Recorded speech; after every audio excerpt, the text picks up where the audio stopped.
ఇప్పుడు మనతో పాటు నల్గొండ రిపోర్టర్ సైదులు లైవ్ లో ఉన్నారు. సైదులు చెప్పండి, ఎండల తీవ్రత దృష్ట్యా జిల్లా వైద్యారోగ్య శాఖ ప్రజలకు ఎలాంటి సూచనలు చేస్తుంది?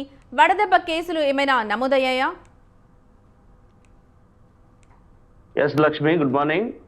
ఉమ్మడి నల్గొండ జిల్లాలో ఎండల తీవ్రతకైతే ఇప్పటికే బానుడి బగబగ్గ ప్రజలపైన పడుతున్నటువంటి పరిస్థితి కనిపిస్తా ఉంది. ఉదయం 9 గంటల నుంచి సాయంత్రం 5 గంటల దాకా ఈ ఎండ తీవ్రత ఎక్కువ ఉన్నటువంటి పరిస్థితి ప్రధానంగా కనిపిస్తా ఉన్నట్టు చూస్తా ఉన్నాము. ఇప్పటికే ప్రజలు ఎవరైతే ఉన్నారో ప్రజలకు సంబంధించి కూడా డాక్టర్లు చెప్తా ఉన్నారు.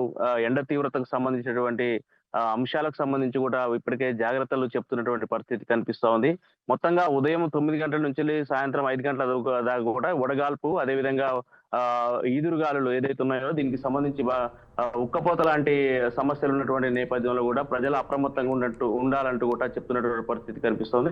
మొత్తంగా ఏదైతే ప్రజలు ఇప్పటికే ప్రయాణం చేసేట 2 వీలర్ పైన ప్రయాణం చేసేటువంటి ప్రజలకైతే ఇప్పటికే ఎండ తీవ్రత అంటే మే నెల సమీపించినటువంటి నేపథ్యంలో మే నెల ఆల్రెడీ సగం మాసం అయిపోయినటువంటి నేపథ్యంలో కూడా ఇప్పటికే ప్రజలు అప్రమత్తంగా ఉండాలి. ఎందుకంటే వేసవి కాలం అంటే మే నెల అంటే వేసవి కాలం అనేటువంటి నేపథ్యంలో కూడా ఎక్కువ కూడా ప్రజలు అప్రమత్తంగా ఉండాలంటూ ఇప్పటికే అధికారులు ఆయా సూచనలు చెప్తున్నట్టు పరిస్థితి అయితే కనిపిస్తోంది. మొత్తంగా ఉమ్మడి నల్గొండ జిల్లా వ్యాప్తంగా కూడా ఇప్పటికే 43 డిగ్రీల ఉష్ణోగ్రత నమోదైనట్టు ఇప్పటికే అధికారులు చెప్తా ఉన్నారు.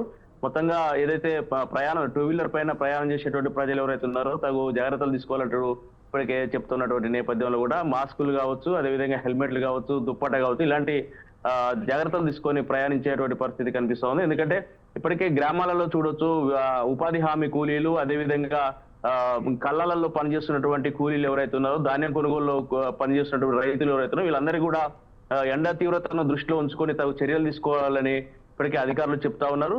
సో మొత్తంగా ఉమ్మడి నల్గొండ జిల్లా వ్యాప్తంగా కూడా దానికి సంబంధించి ఇప్పటికే ఎండలకు సంబంధించినటువంటి అంశాలు ఏవైతున్నాయో పూర్తిగా కూడా అధికారులు ప్రజలకు ఎప్పటికప్పుడు తగు సూచనలు ఇస్తున్నటువంటి పరిస్థితి కనిపిస్తోంది. మొత్తంగా ఇప్పటికే ఉమ్మడి నల్గొండ జిల్లాల వ్యాప్తంగా కూడా 43 డిగ్రీల ఉష్ణోగ్రత నమోదైనట్టు వాతావరణ నిపుణులు చెప్తున్నటువంటి పరిస్థితి కనిపిస్తుంది. Lakshmi, right Saidulu, thank you.